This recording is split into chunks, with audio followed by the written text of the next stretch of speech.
Good morning student, कैसे हैं आप सब। देखिए आज हम आगे पढ़ेंगे क्लास 9th का जो ग्रेविटेशन वाला जो चैप्टर हम पढ़ रहे थे उसके बारे में आगे स्टडी करते हैं। तो देखिए कल हमने यहाँ तक स्टडी किया था, आज आगे चलते हैं। ग्रेविटेशन के बारे में कल क्या पढ़ा था कि ग्रेविटेशनल फोर्स डायरेक्टली प्रोपोर्शनल होता है product of their masses and inversely proportional to the square of distance between them. आज हम पढ़ेंगे force of attraction between the two bodies is called force of gravitation. कि दो बॉडीज़ के बीच में, दो बॉडीज़ जैसे कोई भी दो बॉडी हमने कंसिडर की, बॉडी ए और बॉडी बी, इन दोनों के बीच में इसका मास m1 है, इसका मास m2 है, तो इन दोनों के बीच में जो फोर्स ऑफ अट्रैक्शन है R किसके इक्वल होगा, F is equal to G m1 m2 directly proportional to the product of their masses and inversely proportional to the square of distance between them. तो ये हमने पढ़ा। और अर्थ का जो ग्रेविटेशनल फोर्स है, if one of the two bodies, यदि दोनों में से एक बॉडी अर्थ हो तो force of attraction is called force of gravity. Earth के ग्रेविटेशनल फोर्स को क्या कहेंगे हम, force of gravity. Gravity is thus a special case of gravitation. The point where whole mass is suppose to be concentrated is called centre of mass. Important point है कि किसी भी body का वो पॉइंट जहाँ पे पूरी बॉडी का मास कंसंट्रेटेड है क्या कहलाएगा, called centre of mass. And the point where the whole of the weight of body is exposed is called center of gravity, CG। Short form में हम इसको CG भी बोल सकते हैं, सेंटर ऑफ ग्रेविटी। जहाँ पे पूरी बॉडी का मास कंसंट्रेटेड है वो सेंटर ऑफ मास, और जहाँ पे पूरी बॉडी का वेट कंसंट्रेटेड है उस पॉइंट को क्या कहेंगे हम, सेंटर ऑफ ग्रेविटी। आगे चलते हैं जी। जैसे हमने पिछले चैप्टर के अंदर क्या पढ़ा था, एक्सेलरेशन। अभी आएगा कि कोई भी बॉडी है, जैसे ये पेन ऊपर से नीचे गिरता है, पेन ऊपर से जब नीचे गिरता है तो इसके ऊपर क्या लग रहा है, अर्थ का ग्रेविटेशनल फोर्स। और अर्थ का जो ग्रेविटेशनल फोर्स है वो क्या करेगा, इस बॉडी को एक्सेलरेट करने का काम करता है। बॉडी को एक्सेलरेट करने का काम करेगा तो जो एक्सेलरेशन है वो g, acceleration due to gravity, small g letter से उसको डिनोट करते हैं। जी की जो वैल्यू है वो होती है 9.8 या 10, अप्रोक्सीमेटली 10 या 9.8 मीटर पर second square. Hence the weight of body is more at the pole and lesser at the equators. तो देखिए ये क्या कह रहा है कि जी की जो वैल्यू है वो वेट को डिटरमाइन कर रही है, और वेट जो है वो क्या होगा, पोल पे ज़्यादा और इक्विटस पे कम। तो देखिए इस लाइन को हम अंडरस्टैंड करते हैं क्या, जी की जो वैल्यू है वो क्या होती है, W is equal to m g weight, और G इज इक्वल टू क्या होती है, acceleration due to gravity, Gm/r²।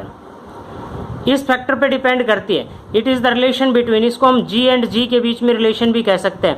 G क्या है, कल हमने पढ़ा था यूनिवर्सल ग्रेविटेशनल कॉन्स्टेंट, और स्मॉल g क्या है, यहाँ पे acceleration due to gravity.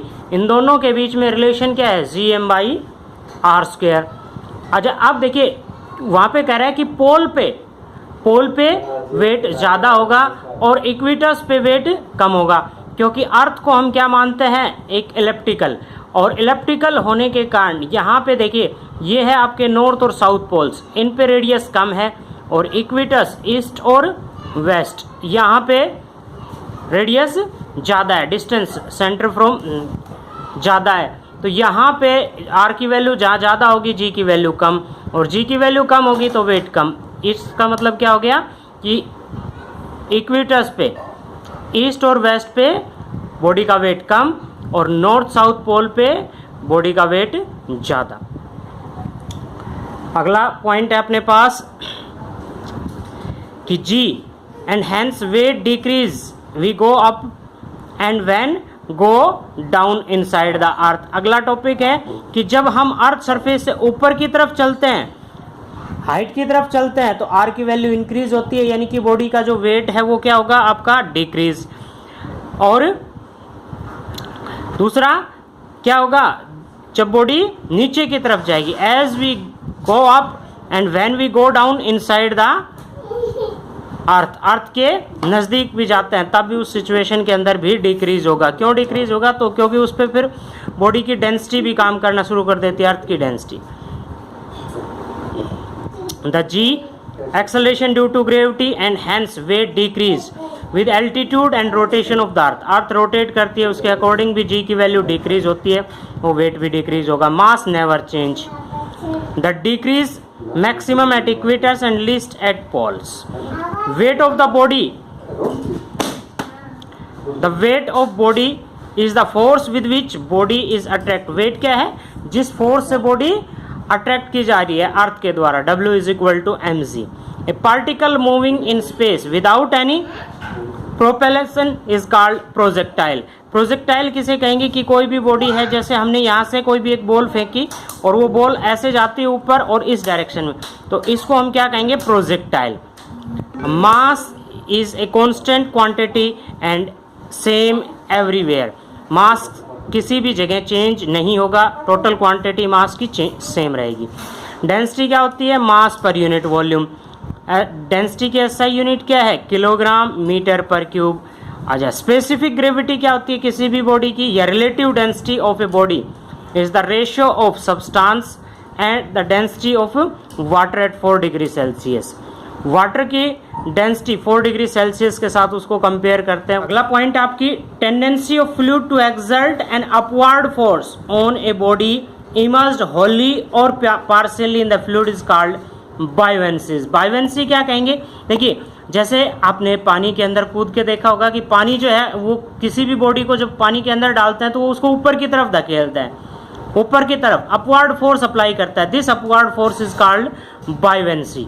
When A body is immersed in a liquid और गैस इट्स वेट डिक्रीज। किसी भी बॉडी को जब हम वाटर या फ्लूइड के अंदर इमर्स करते हैं, डुबोते हैं, तो उसके वेट में कुछ कमी आ जाती है। ये किसके कारण होगा? The decrease in weight is equal to किसके बराबर होगा? वेट ऑफ बॉडी लिक्विड और gas displaced by the immersed part of it. This is called Archimedes principle. क्या कहता है आर्किमिडीज प्रिंसिपल? देखिए, थ्रस्टिकरो की कहानी तो आपने सुनी होगी कि उसमें क्या करता है? कंकड़ डालता है, पानी ऊपर आता है। तो जैसे किसी भी बॉडी को यदि अगर हम पानी के अंदर, वाटर के अंदर, फ्लूइड के अंदर इमर्स करते हैं तो वो क्या करेगी? उसको राइज अप करने का काम करती है, डिस्प्लेस करने का काम करती है। तो जितना लिक्विड डिस्प्लेस होता है उस लिक्विड का जो वेट है वो उस बॉडी के वेट के अंदर जितनी कमी आई है उसके बराबर होगा। ये आर्किमिडीज का प्रिंसिपल कहता है कि बॉडी के द्वारा डिस्प्लेस किए गए लिक्विड का वेट बॉडी के डिक्रीज वेट के इक्वल होगा। ओके, तो important terms, force of gravitation के बारे में आप पढ़ चुके हो। The force of attraction between the two bodies of universe. Force of gravity क्या कहेंगे? Force of attraction between the body and centre of earth. Universal law of gravitation क्या कहता है? यूनिवर्सल लॉ ऑफ ग्रेविटेशन कि force directly proportional होगा product of masses and inversely proportional to the square of distance between them. Acceleration due to gravity क्या होती है? जिससे कोई भी बॉडी फ्रीली फॉल हो रही है। जैसे ऊपर से हम ये प्लेन को छोड़ देते हैं, नीचे जब गिरता है इसको फ्री फॉल बोलते हैं, freely fall under the action of gravitational force. इस समय जब पेन ऊपर से नीचे गिर रहा है, इसका जो एक्सेलरेशन है वो एक्सेलरेशन ड्यू टू ग्रेविटी कहलाता है। जी, कैपिटल जी यहाँ पे क्या है? Universal gravitational constant. प्रेशर क्या है यहाँ पे?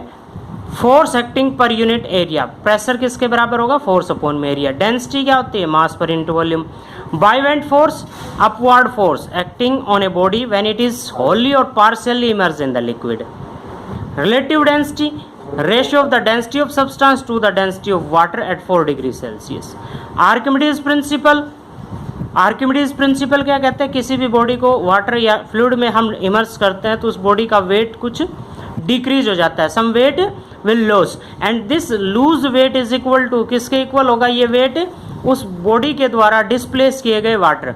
यानी कि जैसे थ्रस्टिकरो के अंदर कहानी आपने सुनी कि कंकड़ डाला, पानी ऊपर आया, तो जिस बॉडी ने जितना वेट लूज किया है वो वेट किसके इक्वल होगा, लूज वेट उस बॉडी के द्वारा डिस्प्लेस किए गए वाटर के या फ्लूइड के वेट के इक्वल होगा। ओके, तो आज हमने आर्किमिडीज प्रिंसिपल पढ़ा। ये आपका न्यूटन्स लॉ ऑफ ग्रेविटेशन है, F = G m1 m2 by r square. ये है आपका स्मॉल जी और कैपिटल जी में रिलेशनशिप। ये है आपका प्रेशर, फोर्स अपॉन एरिया। ये आपकी डेंसिटी, मास अपॉन में वॉल्यूम। ओके, और ये है आपका अलग अलग पॉइंट्स पे के अकॉर्डिंग √Gm/r + h gr, इसको हमने इसमें रिलेशनशिप करके gr² अपॉन में r + h। तो ये है टाइम पीरियड, ये आएगा आपका किसके अकॉर्डिंग, हम आगे पढ़ेंगे केप्लर्स थर्ड लॉ के अकॉर्डिंग कि time square of the time period is directly proportional to the cube of radius.